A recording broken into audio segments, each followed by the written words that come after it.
when you have if you have an oil that says it's 100% synthetic, it means that the additive package pre-mixed must come in a synthetic oil also, meaning that it gets put in and the only oil that's in that quart is some type of synthetic base stuff, okay?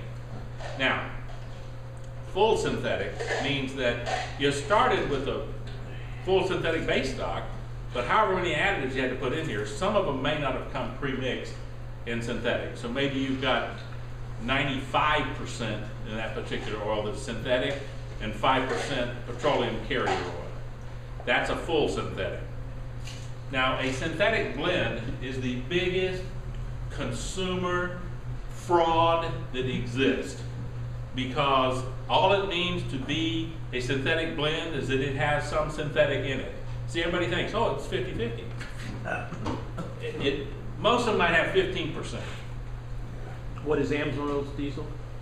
We have one semi-synthetic, which is about 50% synthetic. But see, AMSOIL calls it a semi-synthetic, Right. which gives you the impression that it's half. Right. But when you buy something that says it's a synthetic blend, the blend doesn't stipulate anything to the consumer about how much synthetic is in that quart of oil. So I have a quart of oil with 15% hydrocrack, low-grade hydrocrack stuck in it, and I call this a synthetic blend. Quite frankly, blends are really just, I don't know why anybody would bother to buy a blend. They're going to cost more than a high-grade petroleum, and they're not going to give you the added performance to make it worth paying any more than you pay for a good grade petroleum engine oil. They don't give an extended drain. They don't particularly raise the operating temperature capability. If it had the right synthetic in it, it might be a cleaner running oil, because it might actually clean some as it's being run, that amount of synthetic in there. It's a great marketing plan. It is. They're making a killing on that crap. And the thing is that they market it, and people actually have this subconscious thought, well, it's half synthetic. That's pretty good. No, it might be 15%. Now, there was a court case that indicated that you couldn't call your oil a synthetic blend if it had less than 5% synthetic. So there's your limit. Now, we all know there's no oil companies that would go down to that limit to make more money. They'd certainly be a higher integrity than that, right? Let me tell you, when you look around out here, and I've had to compete with it in a couple places, and you find some oil, there's some oil coming out of Tampa, someone's over there blending some, I forget what the name of it is, SuperGuard or some such stuff. Right. And when they're charging $2 a quart for synthetic engine oil, you're getting exactly $2 worth of synthetic engine oil there. I mean, that is junk. They were selling it for less than a high-grade petroleum. Now, that's not possible. That's like going out here, and Marty could tell you tire stories of how you can say this is a great tire, and they made it out of junk, and it doesn't do anything, but it's got a great label on it. This is a great tire, but it doesn't do anything. So it's the same sort of thing, the buyer beware. We live in what they call that a laissez-faire economy, French word for just buyer beware, right? My philosophy is if you're going to get screwed, you're going to get screwed in Florida. Yeah. Yeah.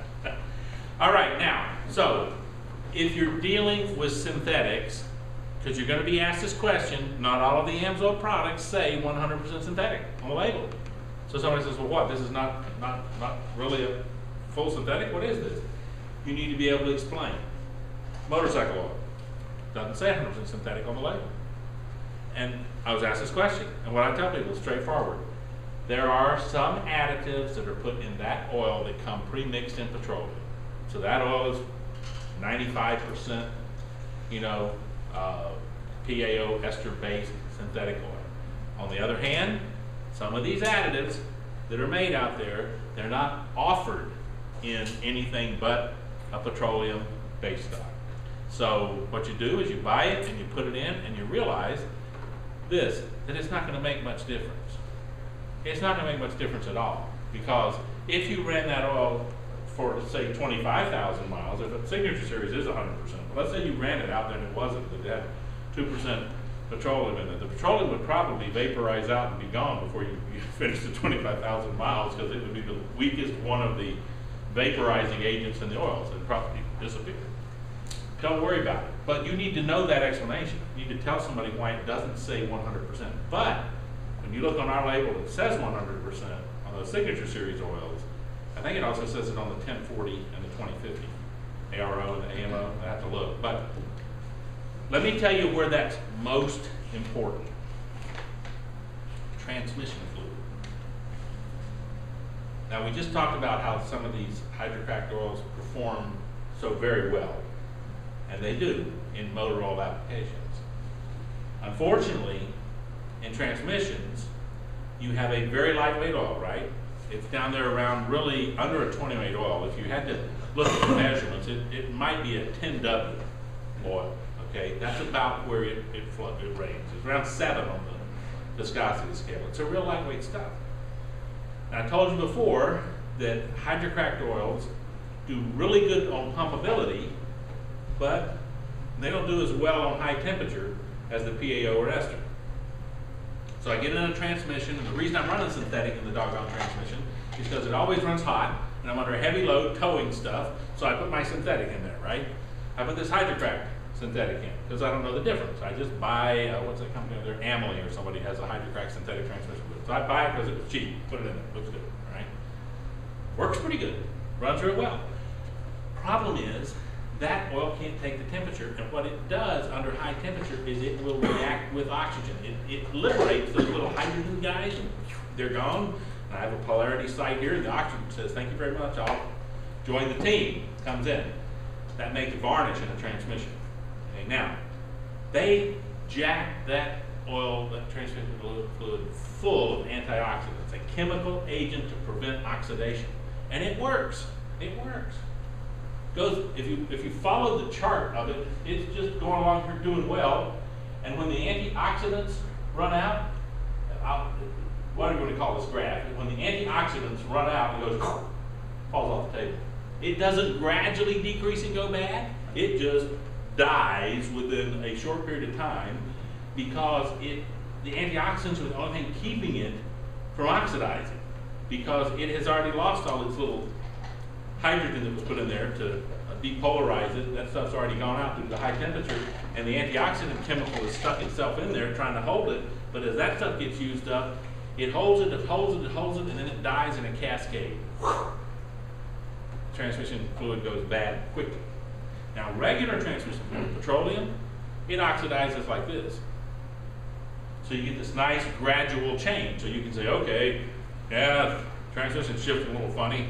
Yeah, oil doesn't look too good, better change it, right? This other stuff, say, oh, transmission's not shifting too good. You go to drive home from work, I'm not going to drive to work tomorrow. The next day, bang, transmission dies because this stuff goes so fast. So this is easy to understand. Big company Allison makes some of the best transmissions in the country. They require synthetic transmission fluid when you get an extended warranty from them. Now, GM puts these in the Duramax pickups, okay? And if you buy a pickup from GM that has a Duramax in it, it comes with Dexron 6 in it, the new Dexron 6 low viscosity transmission fluid. Believe it or not, that is a synthetic blend. I say that because I don't know whether it's 5, 10, or 15% synthetic constituent, but they had to put some in there to try to hold down its volatility because it's thinner than old transmission fluid. But here's the problem. If you go back in there and say, man, you know, I'm going to be working the truck, I better get that extended warranty on this Allison transmission. And they go, yeah, you can do that. All right, it'll cost you a bunch of money. It's like $2,500 for the extended. You just about put that money aside and save it to buy another transmission if you need it. But anyway, so you pay the money, and then they say, okay, we schedule an appointment for you. Bring your truck in. We're going to purge all the Dexron 6 out, and we're going to have to put in a Castrol Syntec, I think it's TES 386 or something now. It used to be 295, it's got a new number on it. And what that is, that's a and by Allison's requirement, that is a PAO-based synthetic transmission fluid. That's the #1 thing in it.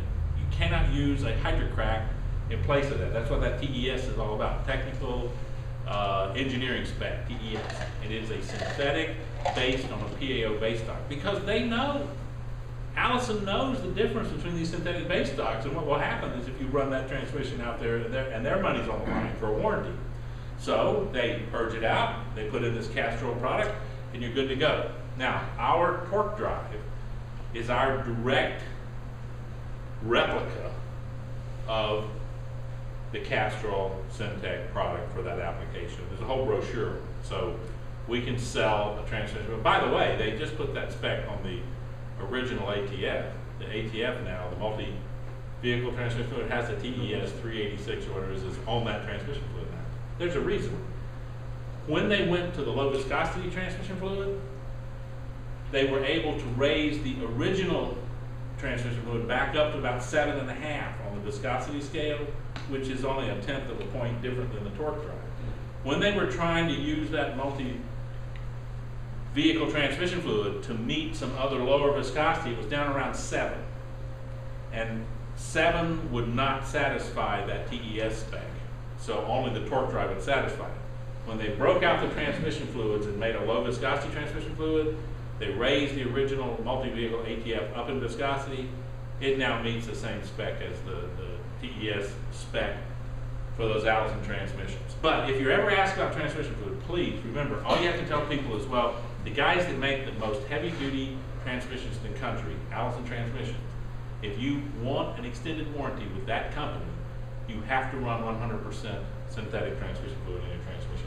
They must know what they're talking about. It's their transmission, so if they think that much of synthetic transmission fluid, might be a little light come on that says that synthetic transmission fluid may be a really good thing to use in your transmission, because the guys that make the heaviest duty transmissions under the most load in this country, they all want you to use that. And by the way, the Allison heavy duty transmissions like they use in these big front end loaders and all that kind of stuff, their C4 specification is almost always now filled by a synthetic fluid.